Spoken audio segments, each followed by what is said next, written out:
Hey everybody, Gooey here. Hopefully you enjoyed our premiere episode of the expansion pack last month where we talked about Godzilla from 1998. This month over on patreon.com/flashback64, we've got another exciting episode coming your way. But I thought why not give like a little preview of what the show is like. As we've mentioned before, this was kind of born out of Adriel and I's old podcast we did together. We kind of evolved it into this show. So I thought I'd pull an old episode from that that fits right alongside the Flashback 64 library. So here is our episode from a few years ago where we talked about the movie Romeo and Juliet by Baz Luhrmann. It's been a while since I've heard that one, but it was a lot of fun, I recall.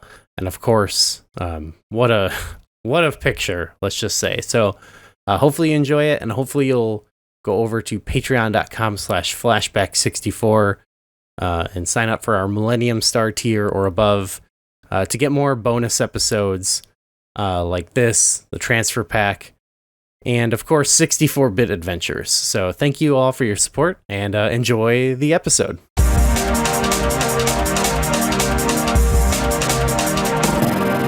You know that scene in Johnny Mnemonic, right? Where he's like goes on the internet. Yes. And he's like, I'm making a long distance phone call. That's how every time I feel when we hit play.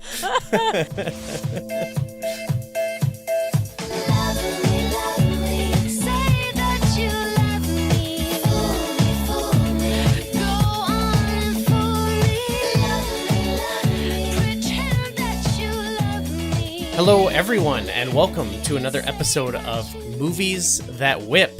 I'm Gooey, here with Adriel. How's it going, buddy? I'm doing awesome. I'm doing pretty well. This movie has really just made my weekend bearable. So. Oh, it's uplifting. Yes, we've got our swords on us and our holsters. And I've actually taken mine out because I feel like I'm in a safe space, to be honest. I've set mine on the table. Yeah, it's where everyone can see it. I don't have any hidden daggers. You remember the part in the movie? Was it Mercutio and Benvolio, and they're like pointing their guns at each other and stuff? That's what we're doing right now to each other, and I still feel safe. You know what I mean? Yeah, we're just showing like the butt of the gun, just so that everyone knows we have it. But we're not. We don't have to do anything with them. Just put the safety back on. Well, we're shooting today. We're talking about the movie William Shakespeare's Romeo plus Juliet. I'm reading it as written. That's also known as Romeo and Juliet from 1996, directed by Baz Luhrmann, starring Leo and Claire Danes. Oh God, this movie! I'm gonna say right off the bat, this is one of my favorite movies, like of all time. I love That's this awesome. film. Okay. I don't know if you knew that going into today, but this was it's just every time I watch it, I'm like, it's unmatched. I think that it's Baz Luhrmann's best film, and I think this is the best version of Romeo and Juliet. Okay. Yeah, awesome. Well, I mean, so we were trying to decide what to do next. We didn't really announce it. And then we were like, oh, it's February. Let's do something romantic. And I guess, I mean, it's a sad, tragic, story, but it's one of the classic romance stories. So we went there, and then it happened to be one of your favorites, and we thought, perfect, let's go with it. And it fits, it's like a perfect choice. This is perfectly fits in the canon. So I'm really excited about this one. It definitely fits in the canon of whip ass. And not only is it like a classic love story, which it is, it's a classic tragedy, as we all know, I hope. Mm-hmm. But it is really, truly romantic in a present day. Like, it is sexy and romantic in this like really earnest, beautiful way, at least in my opinion. Mm-hmm. So sure, yeah. It's not just riding the coattails of being, a Shakespearean drama. It is romantic in a very, 20th century, 21st century way as well. So, I mean, you mentioned two things let's lay the groundwork here. Shakespeare. You mentioned Shakespeare. What? What's I don't know. Tell me what you think. Shakespeare. What's my opinion on the bard himself? Not the guy. Like what? What's your? What do you think? What do you like? What do you know? Give me your Shakespeare background. Sure. I so I was introduced to this movie and Romeo and Juliet as a play in like freshman year of high school. And we watched two versions of it. We watched the 1960s version, the Frank Zeffirelli version, and then we watched this one, of course, after we read the play. And I remember when I read the play, somehow it had not been spoiled for me. And so when like they both die at the end, which everybody should know going in, I'm sure What? everyone knows this. Hold on, we didn't say spoiler. No. But I truly did not know. I was like, wait, that's what happens? Like maybe I knew that. I think I knew it was a tragedy. Maybe I even knew that they died, but I did not realize that it was that they died the way that they did. And it was just really shocking and upsetting to me, even when I was like, 14 years old in English class. Okay. Yeah. But Shakespearean stuff generally, I really like it. I have a, I've seen a lot of them, some Shakespeare in the Park here in New York. I've seen a lot of bad high school productions of various plays, and I find them kind of endearing anyway. So that's my sort of Shakespearean background. But I also have a real soft spot for these works that have been like iterated on over and over again. Like Dr. Faustus is one of my favorite works ever, which is not Shakespeare. It's Christopher Marlowe, but a contemporary playwright at the time, and it's the original Deal with the Devil story, which people oftentimes haven't read that particular play, but that story is just it's such a part of our ongoing zeitgeist for the past hundreds of years. So I feel the same way about Shakespearean works. Hamlet, Macbeth, Romeo and Juliet. Like to know them is to like get so much more meat from other stories that have pieces of those like woven in. So anyway, that's the long version. Yeah, well that reminds me of like, so I've covered a lot of Shakespeare stuff when I was on Backtrekking, my Star Trek show, because that's one of the top, like if you were to make a book on like the things that inspired Star Trek, that would be like in one of the top 5 to 10 things, It's obviously like they do stories based on it, but then they also reference it a lot, you know what I mean? Yeah. And so there's many stories we did that, drew comparison to a lot of Shakespeare works. And that's a thing I noticed in all of these episodes I was watching, and some of the plays we went back and read, and stories and stuff, that it like a lot of them are just like, oh, these are just like, some of these are just like these foundational like classic tales, and like they're so, you feel it in the DNA of so many things. But yeah, it's awesome. Yeah, it's cool. Yeah. It's like, yeah, it's almost, it's inescapable, like, which I get it. I like, it's one thing where I was more like, when I did all those adaptations or whatever in Star Trek we were covering, like there were a lot of stories that I'm like, oh, I'm more like vaguely familiar with, you know what I mean? Like, sure. The extent of my knowledge was really like, they teach it in school and stuff, and we even had like a special, I remember there was like a time a couple years where like I don't know, some like weird lady came to our school and taught us like a special like thing on Shakespeare. She was one of our teachers. She just came from somewhere and was like, was she like a reenactor person? No, I don't think so. I think she just like was I think she worked with like a Shakespeare group, somewhere maybe in like Chicago or somewhere, and she was coming and you taught like this special little curriculum to us kids. I had something like that too, actually. And it was not far off from the Benjamin Franklin Office episode, if anyone watched The Office and remembers that. It was a lot like that, although we were not expecting him to be a stripper. But it was just like a reenactor person who came, and I think they were like Abraham Lincoln, actually. I don't think they were Shakespearean.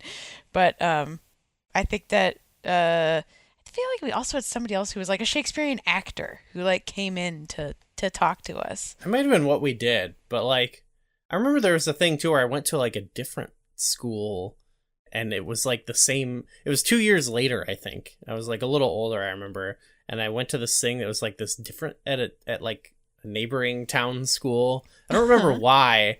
And she was like, to teach us this thing, and I was like, who is this? I never saw her again, But we did end up at my school putting on like we did Romeo and Juliet type thing. So yeah, it was fun. It was cool. But then, after you know what I mean, like after I stopped going to school, it wasn't like, you're rarely forced to encounter these things unless you're really into it. So like it was nice actually doing that Trek podcast to go back and be like, yeah, like there's, so many awesome things I got to experience because of that. So Yeah. I'm a fan. Yeah. We're both Shakespeare fans here, okay? So don't get any ideas. We're Shakespeare fans here. Be cool. But that's part of, I think, what's so great about this movie. One of the many things that I really like about this is that it like it is the script of Romeo and Juliet. Like you're experiencing Shakespearean acting in Shakespearean language, even though the setting is of course different and some of the context is a little bit different.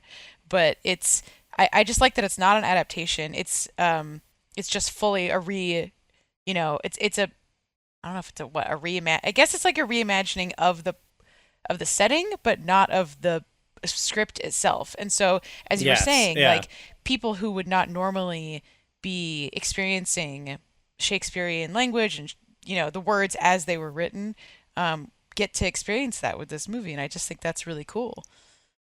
Yeah, I read like somewhere that this was like popular with like teachers and stuff because it's like you can show kids this and be like, look at it, it's fun. Shakespeare's fun, Shakespeare can be cool, kids. Okay, so you mentioned this is Baz Luhrmann's best film. Okay, so Baz Luhrmann, what's your give me the dish. Tell me your feelings. Moving on from William Shakespeare to Baz Luhrmann, another one of the greats. No, I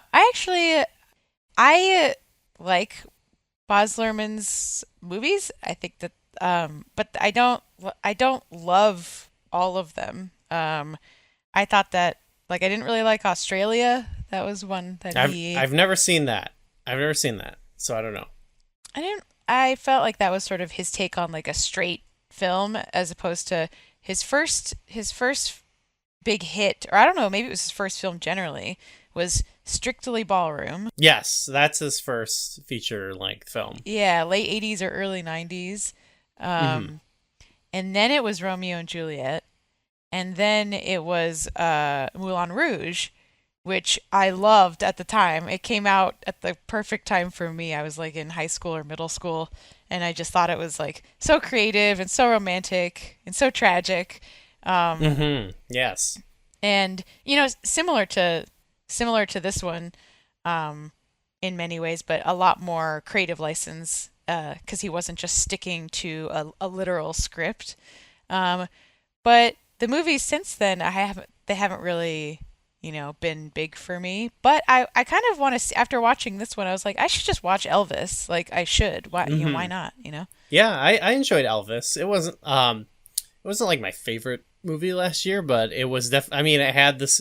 It was obviously like his movie, which I thought was cool. One thing that's interesting about his style between that movie and this one is like he has a similar style, but I feel like in both movies they convey different things, if that makes sense.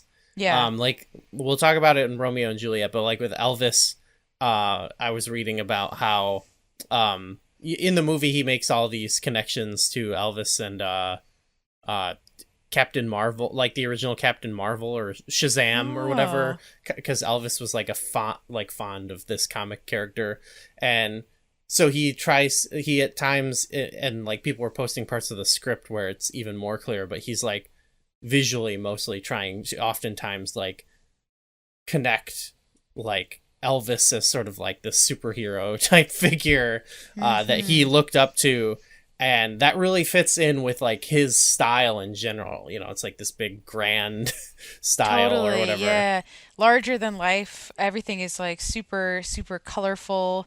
I mean, I guess not always. Australia was definitely very muted. Didn't he also do The Great Gatsby? Yes, yeah, which I think it follows a similar style too, which works for that time period. I feel like, you know. Yeah, yeah. It really feels like that one was a perfect fit. Like if someone was to cast him as the director, that's like he's a perfect fit for this. For Great Gatsby. Another one with Leo as well too. Oh yeah, so they seem to like working with each other. I saw for like this movie for like when they were doing still casting and stuff like that and doing like early reads of the script or something. I don't have the full details in front of me, but like I was reading that like Leo, you know, paid for his own expenses in travel like before production of the movie because he like wanted to do this, you know. So I could see like that's probably one of his first big film roles too, right? Like as in terms of like a leading, you know, person. Obviously he was in stuff before that, Gilbert Grape, etc. But this and then like Titanic, you know, this is that period. So I sort of read that as like at the time him sort of, you know, trying to get this role that he thought was exciting. But I can see now where, you know, I don't know what their friendship would have been, but I can imagine like hey, going back to this guy, you know. Yeah, I would for sure for another like doomed love story. Sure. Although yeah. I definitely liked this one. I don't know if it's because I like the story better or if it's that I like the setting better. Because for Great Gatsby, that was like I mean, it had the Baz Luhrmann flair to it, but it was not really a reimagining. It was just the story of the Great Gatsby in the 1920s, you know. Whereas this one is just like so creative. It takes place in Southern California, in LA, I guess. I think LA. Yeah, I got the idea. They call it Verona Beach, so I got the Venice Beach. Yeah, totally. Vibe. Yeah, and it's, you know, it's set clearly like in the 90s, like in the present day, in like the 90s. So 90s this whole movie is, but it's funny because it's 90s, but it still feels very contemporary. It doesn't feel dated. And part of that is I think because the script is so anachronistic, you know, compared to the setting, but also because it's so stylized and bright and crazy that it doesn't feel like, oh, this is a movie straight out of the 90s, you know. Like even at the time I think it was stylized so heavily that it felt novel, you know what I mean? Yeah, like you said it better than I could, but I was sort of thinking like, because it doesn't feel like just like you're watching something that actually happened in the 90s. It feels so that's why I think that style works in this movie. So as you know, I was reading his first 3 films are Strictly Ballroom, this, and Moulin Rouge, and they released them as part of some trilogy. So we're talking about maybe in the future doing some more, but you know, they kind of released them as a box set, and the you know, connective motif or whatever is that they're all like based on like the theater, which is where he kind of got a start before. Not even got a start, that's just another thing he does and he had success with before Strictly Ballroom. So that obviously like informs a lot of his style. But I found this quote on Wikipedia, but I think it really explains, I think, how his style uh reflects in this movie, and like to connect with the thing you're saying, and also like just what's interesting about using the original language of Shakespeare in it, because you've seen different, you know, modern Shakespeare interpretations, obviously. Some where they modernize it, or what, you know what I mean, like Yeah. what's the one, if you watch it 10 Things I Hate About You. Oh, right. Taming of the Shrew, right? Yes, so that one Yeah. is, you know, it's written modern language or whatever, so you go back to that. It doesn't, I mean, I love that movie or whatever, but Yeah. or it's a pretty good movie, but it doesn't feel, I mean, it feels like of the 90s, you know what I mean? And I don't think that's a bad thing. It's just Yeah. different. But anyway, with this, he said what he wanted to do was look at the way in which Shakespeare might make a movie out of one of his plays if he was a director. How would he make it? We don't know a lot about Shakespeare, but we do know how he would make a movie. He was a player. We know that about the Elizabethan stage, and that he was playing for 3,000 drunken punters, from the street sweepers to the Queen of England, and his competition was bear baiting and prostitution. So he was a relentless entertainer and a user of incredible devices and theatrical tricks to ultimately create something of meaning and convey a story. That's what we wanted to do. So I thought like his style is almost, at least I think he envisions his style in a way that he imagines Shakespeare as well would make a movie, which is like this big, large. That's cool. You know, so like you watch this and like it doesn't feel, it feels surreal. You know what I mean? Yeah. It feels like a heightened reality. It doesn't feel like actually the 90s. Yeah. It feels like another world. You know what I mean? But I think that's not a mistake, obviously. Yeah, that's so funny. I hadn't thought about you have to go so many layers deep to like really imagine like what the time period was like, what the contemporaries were like, what else he was up, what the other entertainment options were, who was able to afford to see it, the peanut gallery, whatever. That's just it's cool. I think that's like the perfect approach. Maybe that's part of why it feels so accessible. Uh, it seems like this movie is so iconic and so unique that I can see its influence in other movies. But when I was trying to think of what those movies or pieces of art were, I couldn't think of any. So do you like? Oh, interesting. Do you have any reference points where you're like, oh yeah, this movie was definitely inspired by Oh Romeo my and Juliet gosh. or other things like because I couldn't just think of any off the top of my head. I mean, it's hard to think. You got me on the spot. Definitely. I would wonder like what are the other Shakespeare like adaptations post this? You know what I mean? Like hmm I wonder if that had any effect. I really don't know though, you know.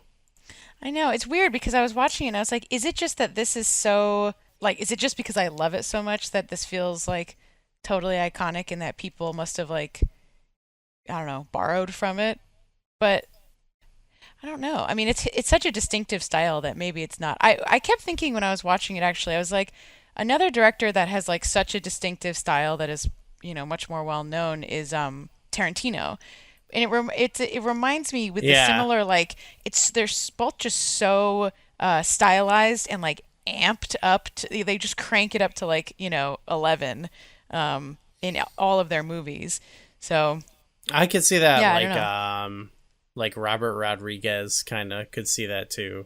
Yeah, Even yeah.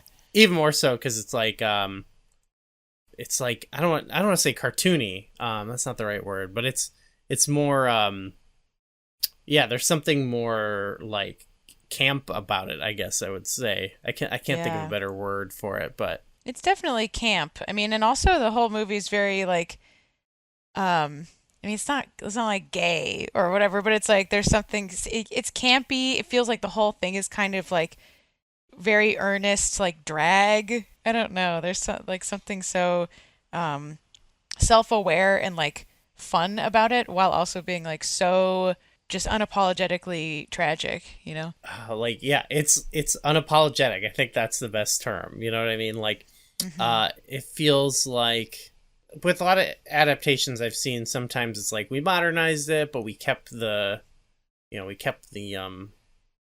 language, or we changed it, or whatever. But like sometimes there does feel like this feels like the most like unafraid of going somewhere. I guess, you know what I mean? Like, Yeah. I don't know. I actually really think it does show off kind of the. I feel like a lot of things do it because it's like, I think there's an attempt, we got to modernize it because like people, like we want people to appreciate it, but they think it's boring or something like that. Yeah, And yeah, I yeah. don't, I don't feel like that is here. You know what I mean? I do, like when I read that line about him wanting to make a Shakespeare like a movie like Shakespeare might try to make, I was like, Yeah, it feels like it's earnestly trying to do that. absolutely. While also being, there are some parts of it that are just so perfectly 90s. Like for example, the the party scene, like where they meet each other. Mm-hmm. First of all, they imply, if not directly show, that he's taking drugs, like he's taking party drugs when he Yeah. goes to Oh the yeah. party. Yeah. He And drops some um acid or something. Yeah. yeah, Molly or acid or whatever he's doing. Um and and then just like this, like it's so direct. It's just pulling from like the 90s club scene that was like so big at the time. And then there's this hugely romantic unspoken like scene where they like meet each other through the fish tank. It's so iconic. Yeah. And there's the there's the song playing that it's just like it just sounds like it's off of like a Sade album, or like from, I don't know, it's like not quite Portishead, but it's the most like 90s love song. It's just, oh, it's so good. You couldn't make this now. You couldn't make it Oh, up if you tried, are you talking about Kissing You, love theme from Obviously. Romeo and Juliet? Kissing You, parentheses, love theme from Yeah. Romeo and Juliet. Yeah, it definitely is like with the different adaptations I've seen, sometimes the language is always great, I think, but sometimes like how it's just presented to me, like sometimes it all sinks in, like I feel everything, I understand Hmm. everything. And then other times it's like I have the subtitles on, because I'm like, I got to keep up Yeah. with this. Sometimes I'm kind of a dummy, right? But with this, it's like I think about the visuals and the vibe often, like really conveys to me what's going on more than anything in the Totally. movie. That's right. Yeah, I think that's totally right. not just the cinema. Okay, so the cinematography I thought is really good. Um, but I actually saw that it was nominated. The only Oscar it was nominated for, not that this matters, but it was nominated for like uh set design, production, stuff like that. And I think, like that, yeah, it's so memorable, so iconic. I mean, it makes for the freaking music video we are talking about. It's a lot of just footage from the movie, and it's like, yeah, like a lot. It's just so beautiful, and like, I don't know.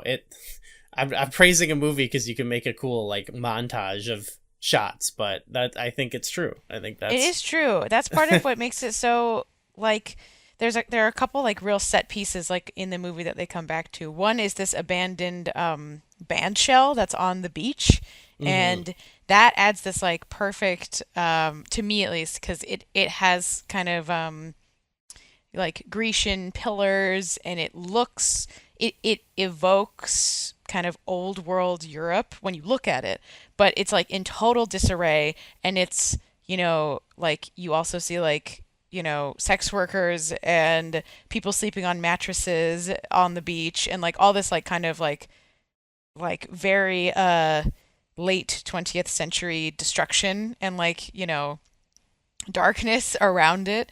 Um, and they continually come back to that set piece. Another thing is that in Juliet's house, they're constantly in Juliet's house, which is like the perfect mix of being, it's like this Beverly Hills mansion, hmm but it's also, it also has these influences of like old world Europe. I don't know. I think that they do a good job of like just like hinting enough at the Shakespearean kind of elements that we expect with the, of course, like while it's still just like the most anachronistic like 90s thing. Yeah, it is so anachronistic, but it's so unique too. And you're talking like all the locales I think are like really cool. And I read that this was mostly shot in Mexico City. So like while No it's set kidding. in California, I think it has like a very distinct look. And like Yeah. here, oh yeah, so the Capulet Mansion was set in like a real castle, and then like for the ballroom they actually constructed that.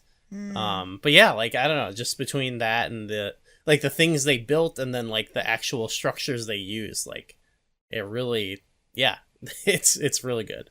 If anyone hasn't seen this, you absolutely should.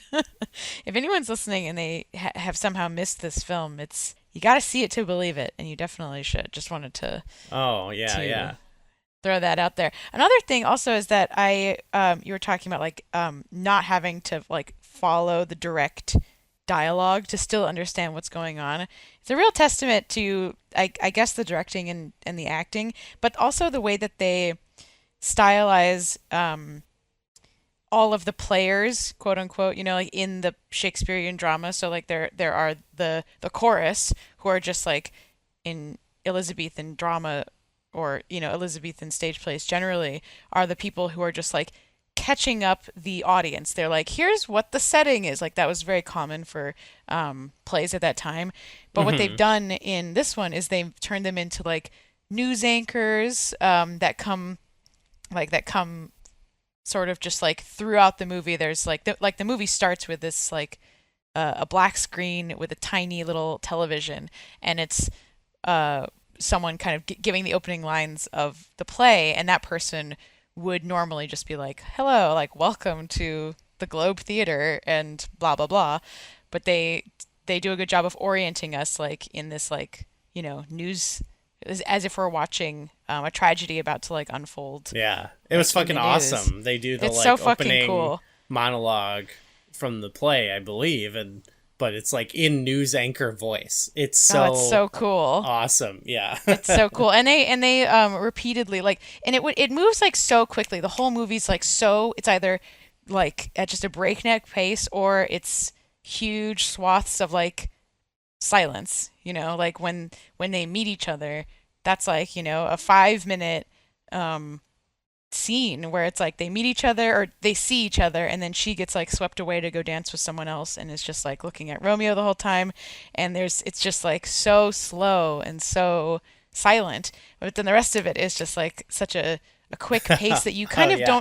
don't need to be paying attention to the exact dialogue because like for example the opening fight scene that takes place at a gas station, there's like all of these references that you wouldn't understand because we are not living in like the 1500s, but it doesn't matter because you're seeing just like the fight is happening. You don't need to understand every single word that's said. Yeah, you get the idea. They're biting thumbs and stuff. Yeah, they're biting their thumbs, and this is also where we see Johnny Legs for the first time. Oh man, he is so fucking awesome in this movie. He is Yeah. so good. I mean, us. I do we. Is it worth it to say what happens in Romeo and Juliet? I feel like that's what we've been doing, but it seems strange. Do you want to I tell everyone? sure. Sure. Okay. Two warring families. They're like, gangster families. The Two cap households, both two alike. both alike in dignity in Fair Verona where we lay our Oh no. scene. Don't get me started.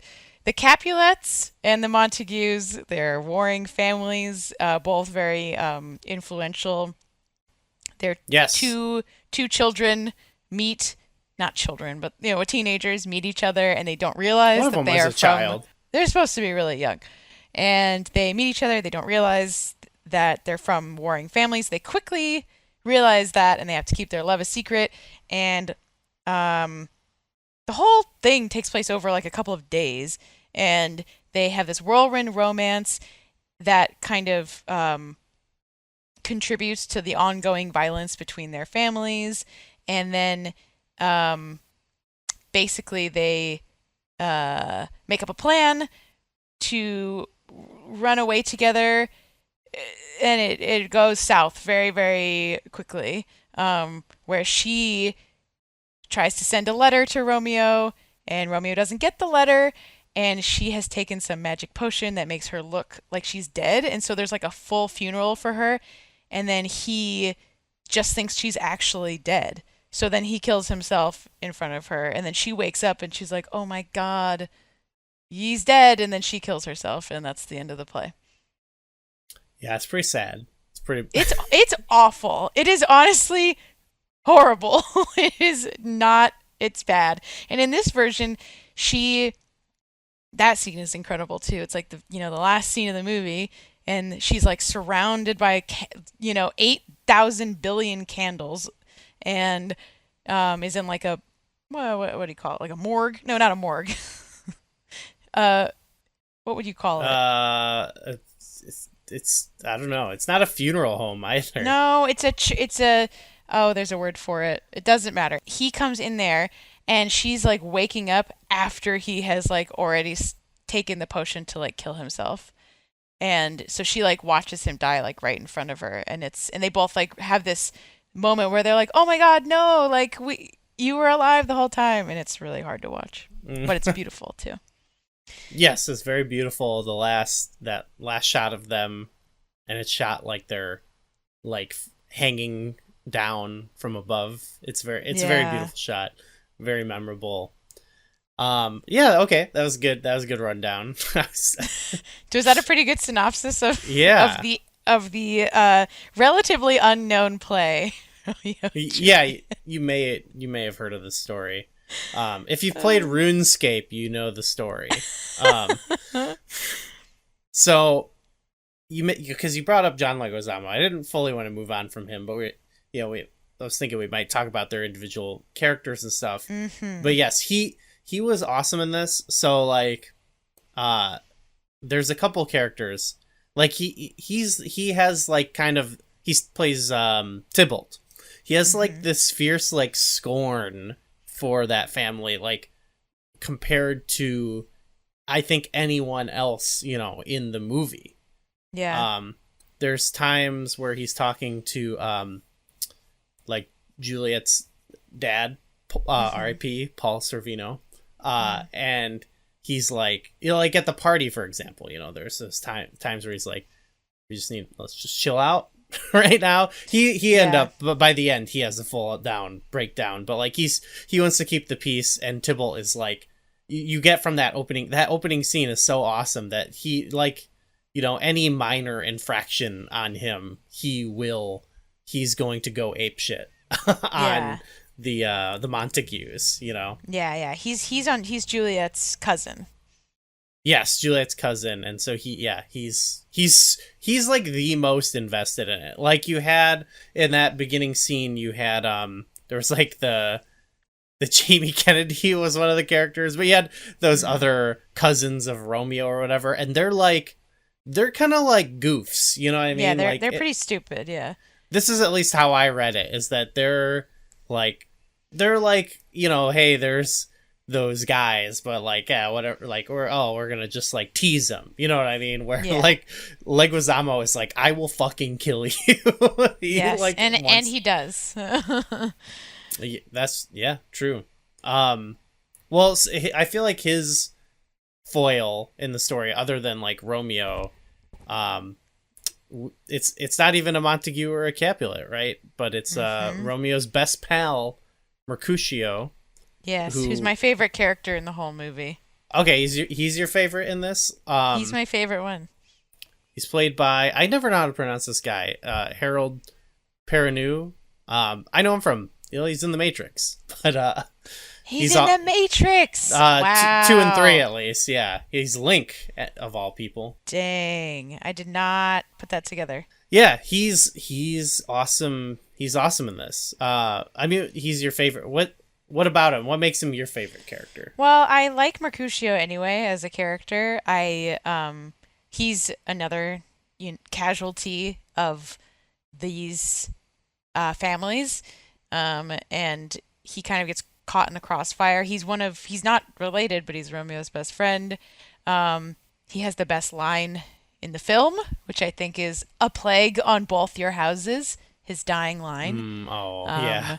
And in this movie, he's well, in the original too, he's kind of like, he's funny, he's a little bit of comic relief. He's really kind of endearing and has like a wisdom about him that he's kind of like, "Ugh, you guys, like, come on, like this." It's sort of like, for him, he's like, "This is not my monkey, not my circus," kind of about the family's like problems. Um, but yeah, he ends up dying at like the end of the second act or whatever. And I don't know. I thought he was also the enthusiasm with which he played Mercutio is just, it's just it's just a joy to watch. That's why I he's felt just one of my favorite characters. that's that was great. That was a great talking up of Mercutio. I think he sold me.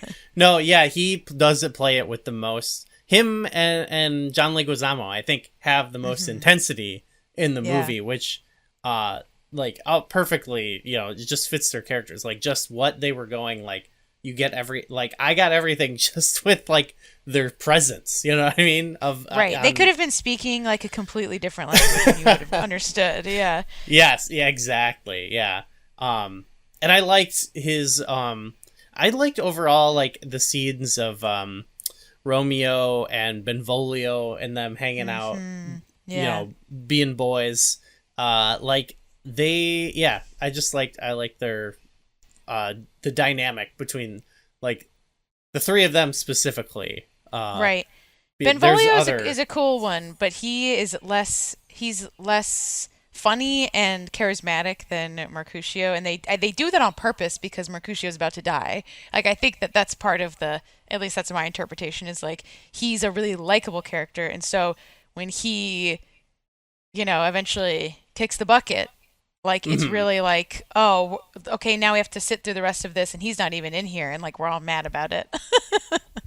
At least that's like, how I felt. Mercutio is like, it's interesting because it's not anyone from like, doesn't feel like anyone from the Montagues specifically has as much like scorn as like Mercutio does for like, I guess, John Leguizamo and his bullshit, I guess, Yeah. Yeah. Yeah, great. That's a great choice for favorite character. I'll tell you my favorite character in the movie.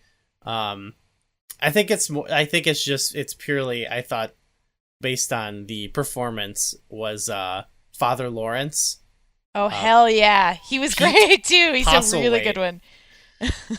He's like one of my type of guys. I like those, classic character actors, but like, yeah, there's so many scenes that he is just holding down so hard. Like, he has it's a different kind of intensity, but like, I think he's my favorite actor in this whole movie. Yeah, he's so cool in this movie. He like adds, he's just perfect because where, for example, Mercutio and Tybalt both are like this really manic, like young energy, this like these explosive characters and this explosive scenes, whereas he is the one who like he marries them, right? And then he also, like, he's in on the plot for them to like run away together, which is, I mean, obviously this is what dooms them, right? And it kills them. And so I just love that he is like,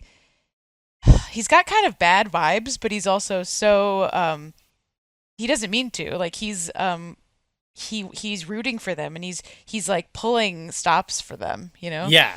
Oh, he's pulling the strings, I feel like. Yeah. Yeah.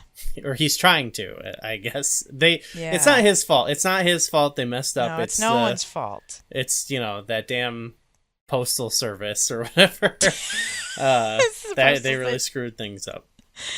Yeah. Yeah, it was no one's fault, really. But yeah. No, he's a great choice. He's a really great he was so good. God, there's so many. Yeah, it's hard. I don't want to do the thing where we just talk about like every fucking person like forever, but there's so many awesome. So he's supposed to marry Juliet to Paul Rudd's character, who is also fucking awesome in this movie. Yes, I thought he was he was not who I would have expected to be cast because he's such a likable dude. I just think, I mean, I find Paul Rudd as like a person to be like really just endearing, and I like his face. I don't know. I just think he's nice.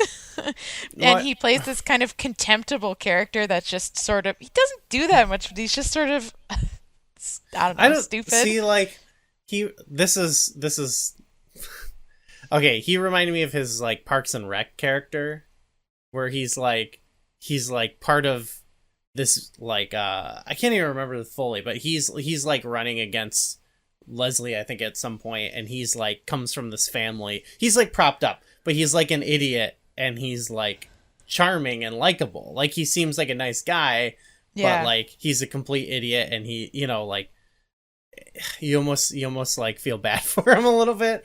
Totally. That's how I felt in this. Like, I didn't think he was contemptible, but it was like you see him and you're like, ugh, but then it's like, oh, but he's like not, I don't know, he's just doing his thing. He's just, you know what I mean? Yeah. He doesn't know really what's going on, you know? He's just living life, and he's trying to get married and stuff, you know? I guess you're right. He's not contemptible. I will say that I think in a lot of adaptations or whatever, he is played as contemptible. I could totally see that. I could totally, and certainly there's things about, I'm not going to defend like this type of setup or anything, you know what I mean? So of course the whole setup is weird, obviously, like that would just be strange, and anyone who's like, yeah, I'll like marry your daughter or whatever, that's weird, you know, but in the context of the story or whatever, I feel like he doesn't come off as that bad of a guy. Yeah, and I also will say that I think that that to me added to the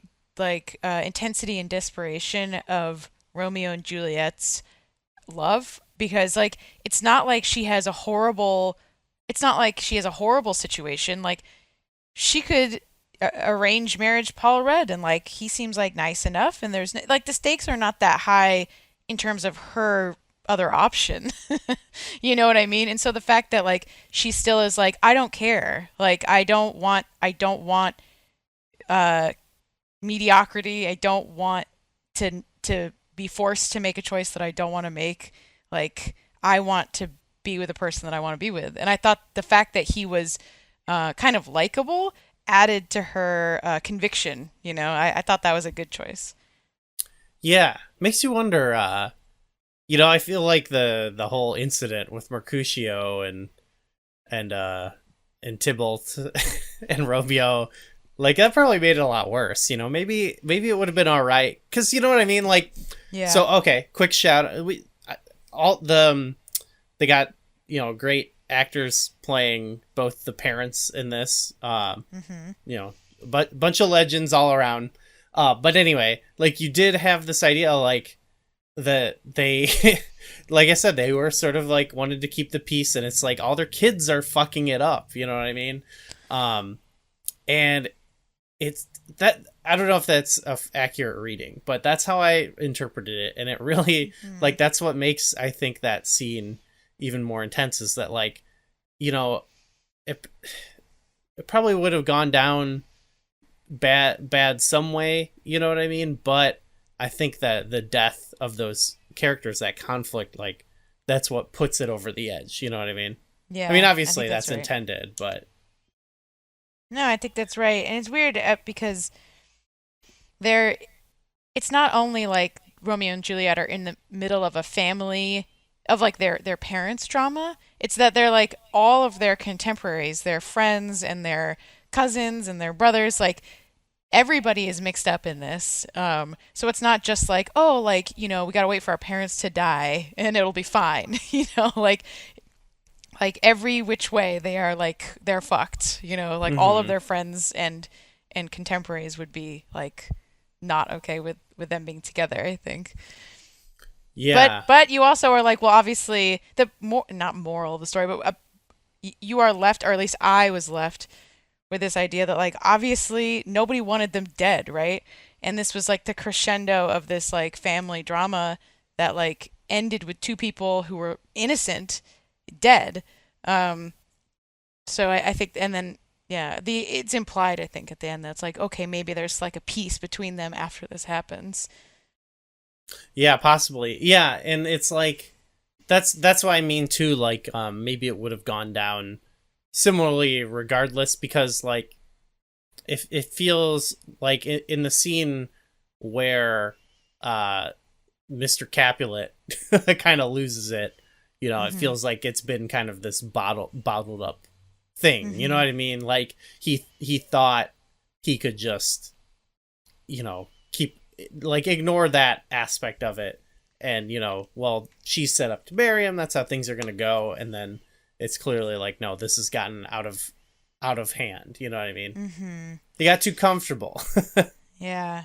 And a shout out to also, I thought you were going to say when you were like, my favorite character is, I thought it was going to be the nurse, because the nurse is my second uh favorite character in the whole Miriam movie. Margolis as the nurse. Yeah, I was gonna get to her. She was awesome. Well, yeah. So like she's kind of like Juliet's sort of Father Lawrence, right? She's not Hmm. orchestrating as much, but she's kind of like her character to sort of Yeah. lean on, and she helps her out. And there's like all these fun scenes with her.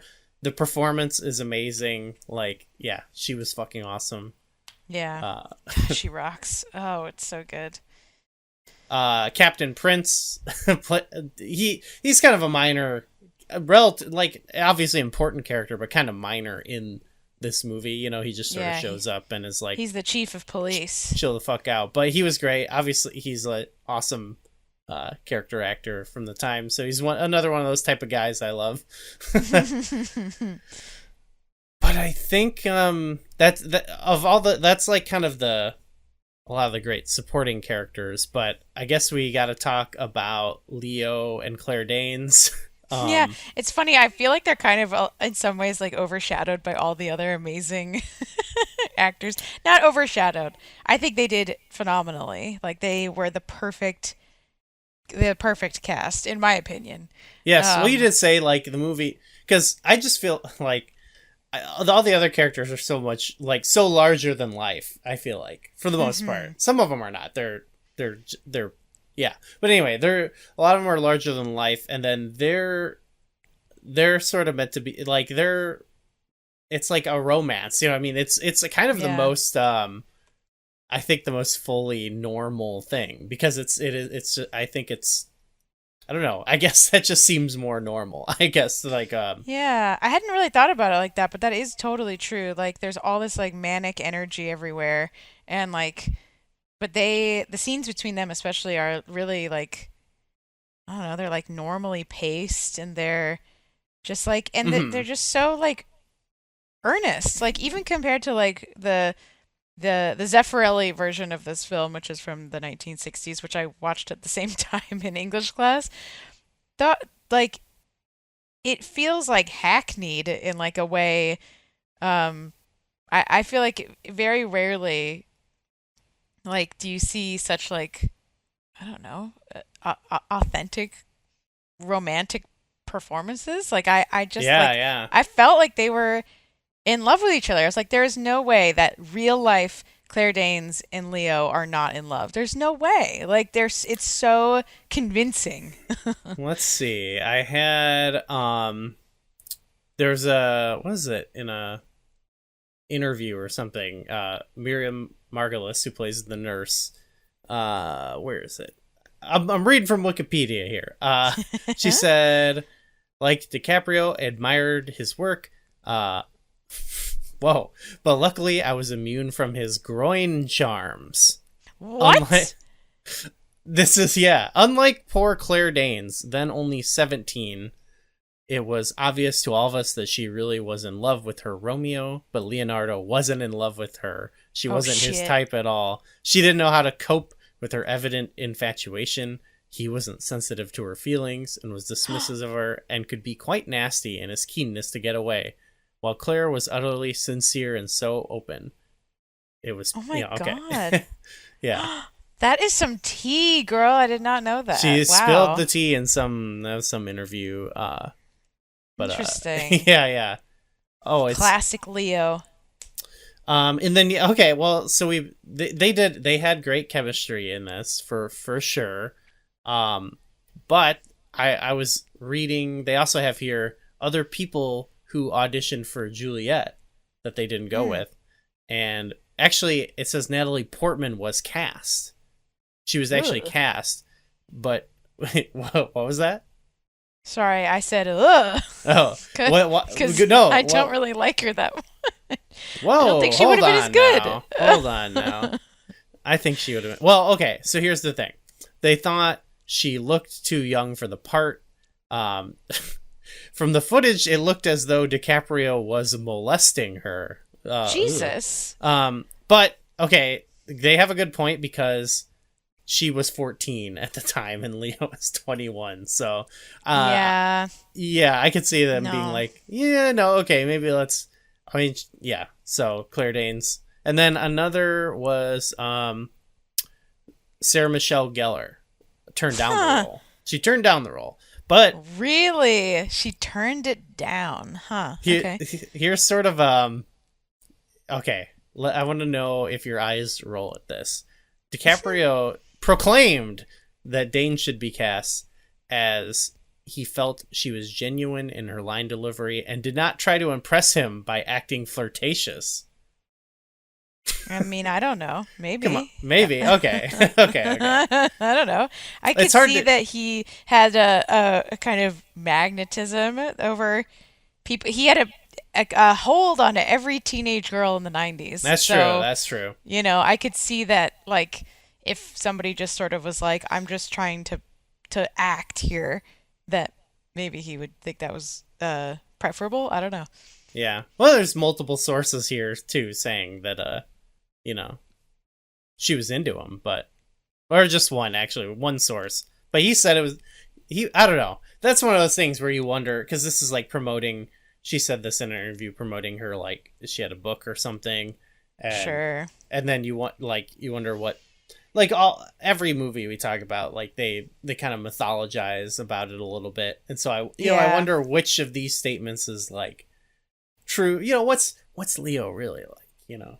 I don't know. I feel like he's probably kind of an asshole. He probably has always He seems been kind like of an it. asshole. People make jokes all the time. He dates like 20-year-olds or something. I don't know. Yep. So okay, both performances though great. Claire Danes, I feel like I don't really actually, I've seen a lot of things she's in, but like is not someone I normally think about as someone like I really like. But I think she's amazing in this movie. And what am I gonna say about Leo? He's great. Yeah.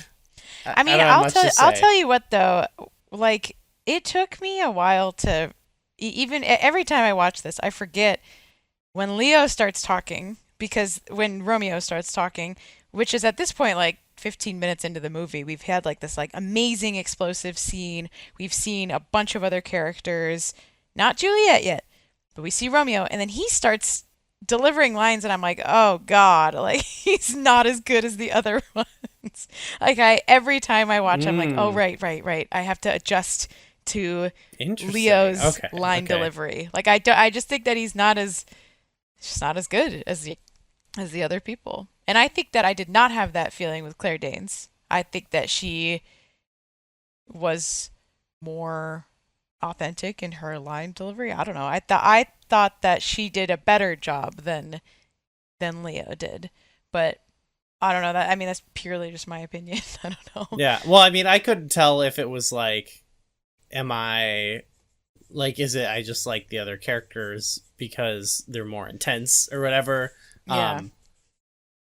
But I don't know. I mean, I often found, I mean, I think he's great in this, but I find, I don't think it's a bad thing, but most of the things I like about him are his interpersonal relationships, with like Mercutio and Juliet. I think, they both, like, he's good in an ensemble, you know what I mean? I don't think this is like, I don't think this is like, this is the standout sort of Yeah, Leo definitely. movie. Well, and also like Romeo as a character is kind of a little moody little bitch, you know? Like you're like, "Oh God, here we go again. He's writing Romeo's got poetry some or shit." whatever. Yeah. But He's I feel, smoking his American spirits on the beach, writing poetry. Like, come on. but this is perfect for the time. Like Leo's such a heartthrob, and Yeah. then like he's like, oh, he's the sensitive guy. He's wearing all these big flowy open shirts so you can see his chest, and he's writing the poetry, and he's wearing the little chainmail, and he's Yeah. Juliet is like she's so understated compared to him, you know? She feels so she's not the heartthrob. You know, like I mean at least for me when I was watching this, I didn't get the feeling like they were like, "Oh, let's like really." She wasn't like sexy, you know? Like she wasn't sexy in this movie. She was just I don't know, yeah, like an authentic ingenue, you know? Um and that's I true. liked that. You know, she wasn't like they weren't like trying to like there's the scene where they like are like in the pool. They're making out in the pool, which sounds way sexier than it actually is. Like it's like It's beautiful visceral though. That's and got one of those beautiful. music video type shots where they're underwater kissing and Totally yeah, 90s music video style. yeah, But like they're not like she's not in like a bikini whatever. Like they like give her a lot of I don't know, she just isn't sexy. They just kind of keep her just as a character and I thought that was cool because they didn't really need to do that. But I also think that's just because like they're really young. Like these are like they're supposed to be like high schoolers. So it would, it just felt like yeah, they were keeping some of that innocence on purpose, you know? yeah, yeah. It was definitely a little sexy. It was tastefully sexy for It was sure. totally tastefully sexy, but it was yeah, not it was not like they could have really gone crazy with it, but they didn't. Yeah, but I think it fits the movie very well. Yeah. Yeah, and when she has the scene with her dad where dad's like, "You're gonna marry Paul Rudd, so help me God, you stupid asshole." And Those were the words. Yeah, she the original direct Shakespeare. quote. She wigs out and it has like one of the most authentic, tearful, flip out scenes that I feel like I've ever seen.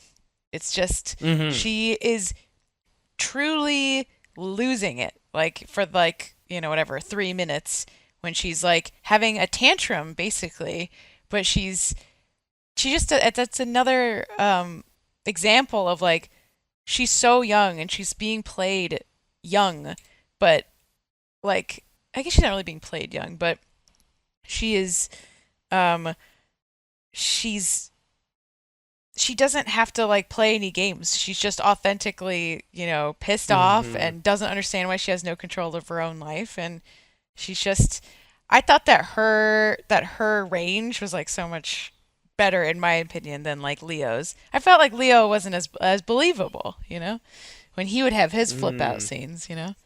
Okay, okay. So did that lessen the impact of the movie at all? I mean, the No, I ending loved it. or I loved okay, it okay, anyway. okay. I loved it. I'm just saying that I liked her better than him. That's fair. That no, I would agree with that.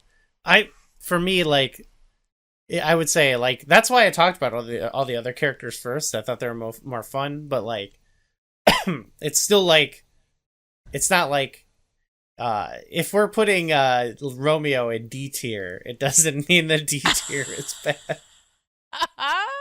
We're putting Romeo in D tier. No, he's great. The other thing is he's just like he's on his own shit. Like he's on a he's it. They have wonderful chemistry. It's like so just gives me chills. It's like so romantic. But they're like he's like a pop superstar, in this way that like Claire Danes isn't. Like even in real life. Yeah. So he has like a kind of like peacocking about him. And Oh, sure. and in the Yeah. movie too, which is like it's part of it. That's part of the whole movie, but like he's not as understated as she is, and I think that I preferred that. Oh, for sure. Is there any other scenes or parts that you Want to talk about? I feel like we hit most of them. I don't know. Yeah, I we mean, talked there's about. so many. There's just so many. I mean, I also am like a real sucker for like the whole like California, Southern California, Mexico aesthetic. I just think The vibe it's was great. Yeah. and it's also like supposed to be it's supposed to be Catholic, which is um in the original it's like it's not. It's I think I mean this must have been It's after. not. Oh God, I'm gonna sound really dumb. This is like during this is after the Reformation and their Catholicism is not in England anymore, right? Well, doesn't this takes? I thought this took place in Italy. Oh, you're right. You are right. This takes place in Italy, so it is Catholic. Okay, So it okay, okay, okay. That fits. makes sense. Okay, I get it now. Okay, okay. Yes, yes, yes. So it's actually This perfect. takes place in Italy. It is supposed to be Italian, or I mean Catholic, and it they have a lot of like Catholic imagery in this in Baz Luhrmann's movie too. And I think that that's also perfect for the Southern California, Mexico vibe. And I just love it. I just love it so much. So like Father Lawrence, he was Friar Lawrence. They updated that, but it's the Oh, same right, shit. yeah. Same shit. Yeah, same shit. Yeah, I don't know. uh, I loved it. I can't think of another scene off the top of my head that in particular that I loved, but boy. Aesthetically, that one thing that is in that stew that I like is, and it makes me think of how it both like isn't in our like reality. Like this wasn't in our 90s past. But it just, I don't know, it's surreal, I think, is but at the same time feels very real, is that they, I don't really know the class systems and stuff like that in Italy at the time this play took place, but like the modernization of these families is like, well, what gives them such notoriety? And it's like, well, they both seem to have like big businesses, but they also are like, it's like they have crime connections, they're like crime Mm-hmm. bosses type thing. And Yeah. that just makes like how everything in the story works in like a modern quote unquote setting is like, why are these guys are getting into these fights and killing each other and stuff like that. And so I Mm-hmm. thought that was just like like that was pretty cool. Like obviously like I don't know, it's both it is realistic though in a way. Like I'm thinking Yeah. like it is just outrageous these guys are like swinging their guns around and stuff like that, but and like like someone kills a guy and they're banished or whatever. Like obviously like Yeah. the legal system's a little different, but at the same time there is this idea of like, yeah, like these rich families can like fuck around and like they're gangs essentially, you know what I mean? Yeah. And so Yeah. like the police officer's job here in this case is like he's just trying to get them to calm down, but otherwise it's like, they'll have their Mm-hmm. parties and go about their business or whatever. I just thought that was a cool detail and it worked really well. Yeah, it definitely was like a they do a good job of like of it making it feel somewhat realistic, even though they, and they world build a little bit by being like, clearly this is like a more destitute version of like, Los Angeles or whatever. And it has this like kind of desperation about the entire movie. So it's like, yeah, people are just dying. That just like happens here, you Mm-hmm. know. And so they it didn't feel weird like, oh, why are they all like slinging guns at each other? It felt like, oh, this is what happens here. Yeah. Yeah, it was intense, it was crazy, but yeah, it worked really well in the story. One thing I also wanted to mention um, is the soundtrack. And I know that we've talked a little bit about it, but just giving it one more shout out. I've got the track list here. Mm-hmm. The Some of the standouts on the album, the artists are Garbage, Everclear, Butthole Surfers, The Cardigans, Radiohead. Those are the little standout ones. But there's There's more. Well, there's also some like there's some that aren't on the like actual like released soundtrack but are used in the movie. So like I feel like it's an well, I think they later did I'm looking, they did a like second volume, it looks like. But okay, yeah. like Prince? there was, yes, like that's not on the CD, but that's like they did their own unique. That's what I think was cool, was like the way the soundtrack was used was like sometimes it was contemporary music that they used. Sometimes it was like in the Prince's case, it was like they had a like a choir singing When Doves Cry. But then there's other times where they did little bits of like new unique music that's like more using some of the language and stuff from Shakespeare, but like sounds like, you know, a Nine Inch Nails song or something, you know? And so I thought the way they blended that all together, I think added to that idea of like, this takes place in the 90s, but it takes place, you know, hundreds of years ago, but it takes place in a different universe. I thought that in general was really awesome. Yeah, they do such a good job with it. And like what I mentioned, the Kissing You song that's sung by this like diva at the party. Oh God, it's just like the way that they are using, again, it's like contemporary music, but I mean this one was clearly written for the movie. And then other things like, again, When Doves Cry, which was not written for the movie, everyone just knows that song. It's just awesome. It's like such a great time capsule, but also just it's beautiful. Talk show host is just like encompasses like the entire vibe of the entire talk show host song by Radiohead. Yes. It's like it's the whole vibe is in that song. Well, also not on there is the Radiohead did 2 songs, right? They had like the credits song as well, and one in the movie. I didn't know they did. I didn't know what the credits song is. I don't think I think it. Talk show host is in the movie, and then I like to watch credits even if I don't look at a lot, but I like to see like, hey, what are the songs they wanted to. I like to listen to the songs in the credits to outro us. And yeah, so there was exit music quotation for a film by Radiohead. They wrote in it, this is for a movie. That's in the credits. So I thought that was cool, like that they got 2 Radiohead songs. That's just pretty fucking cool. That rocks. Yeah. One for the movie, I guess, I presume. That is cool. I didn't know that. Okay, I'm gonna clock that next time. Talk show host was I think also used in the trailer for this, and also it's the song that you see when you first meet Romeo in that abandoned. Oh, and he's the perfect guy. He's the perfect guy to be listening to that. It's so good. It's so good. And I mentioned like right when we hit record, Love Fool. Just that's one of the best songs ever. I think of the 90s of all time. I love the Cardigans are awesome in general, but I like when I think of this movie, I think of that song. Yeah. That's what comes to my head. Yeah. Man, the music just rocks. Check that out too. We got to shout out the Butthole Surfers, not the Butthole Surfers. Oh yeah, come on, Gooey's not the Butthole. But I don't know. I remember they came up in our what was it? Me and Andy talked about them in the Council Wars episode, and Andy got a kick out of their name, and so. Had Andy not heard of Butthole Surfers No, before? he hadn't, because he's a loser. He's not cool like us.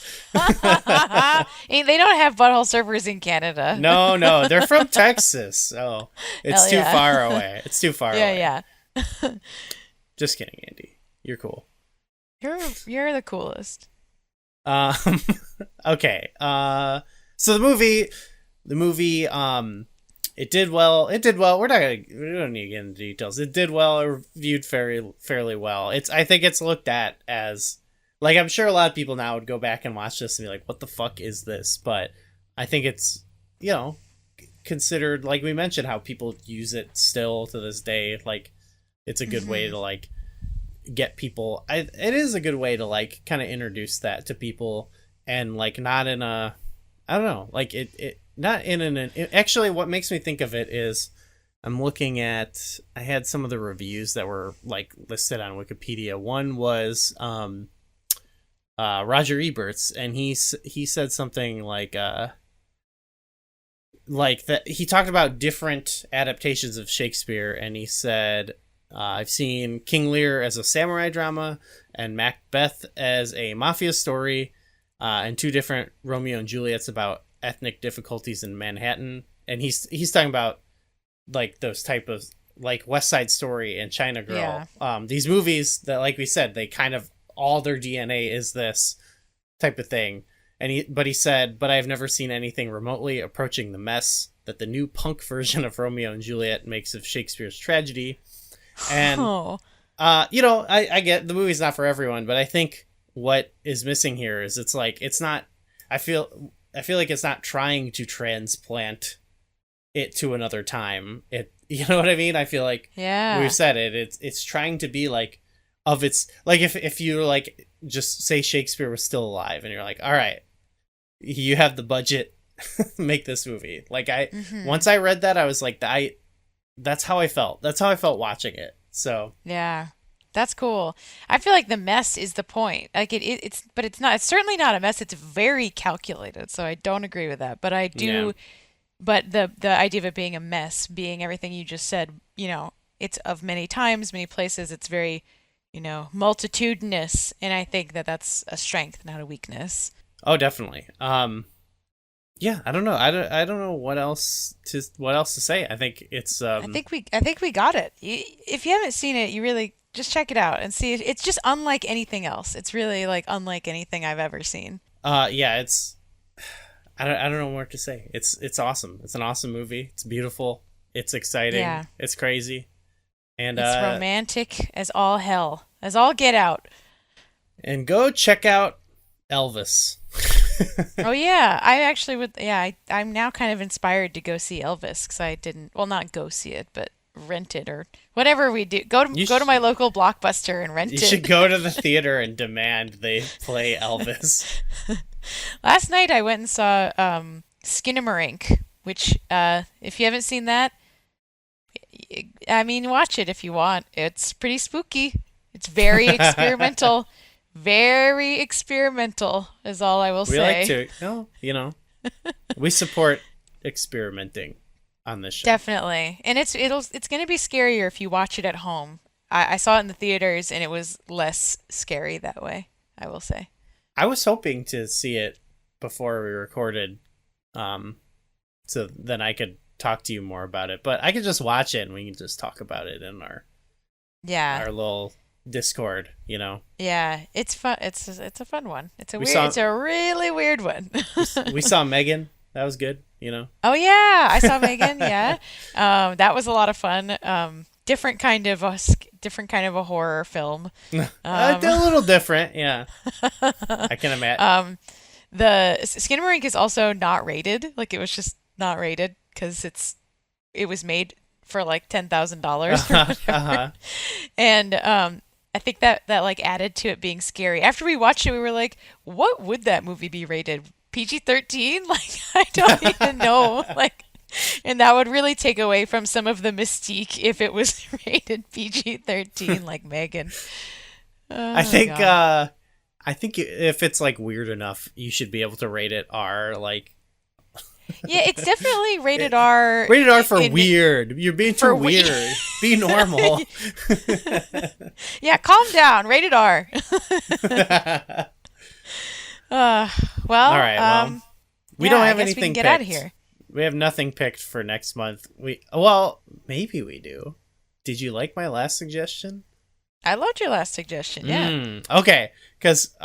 Where it's I don't know. Is this offensive? Is it offensive to be like, look, we're not gonna do holidays all the time, but it got me to thinking, and I was like, okay, maybe we could do this one because it did whip ass, but.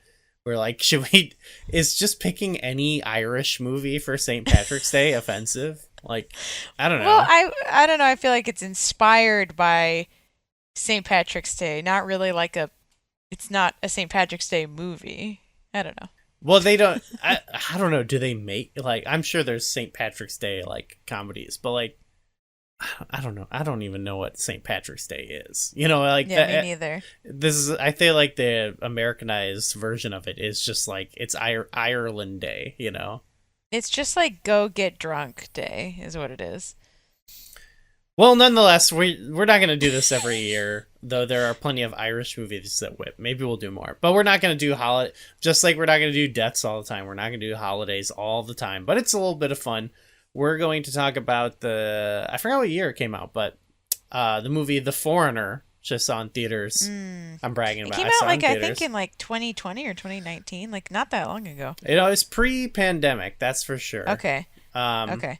And it's set in Ireland, and it stars Pierce Brosnan and Jackie Chan, and it's pretty fucking awesome. There's a little bit going on with the IRA and stuff like that, so there's some intrigue and action and excitement. And I remember thinking, hopefully this holds up, but I remember at the time seeing it, and I thought that kicked ass. So hell yeah!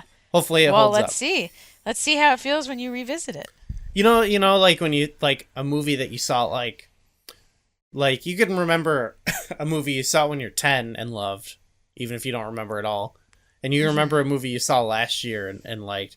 But sometimes you see a movie and you're like, that was cool. And then 5 to 10 years have gone by and you're like, I don't remember why it was good or why I liked it. Would I still like it? Yeah. So we're putting my 5-year-old taste to the test with this next one. I'm excited. I had never even heard of it, I don't think. But I watched the trailer, and it was one of those trailers where I watched, half of it, and then I was like, I don't want to see any more. Just I'm sold. All right, well then we're committing. That's what we're gonna do, unless something crazy comes up. So we will see everyone next month with The Foreigner. Stay cool. Yes, stay cool, everyone, and have a great start to your year. And happy Valentine's Day. Happy Valentine's Day, yes. Bye. Bye. I want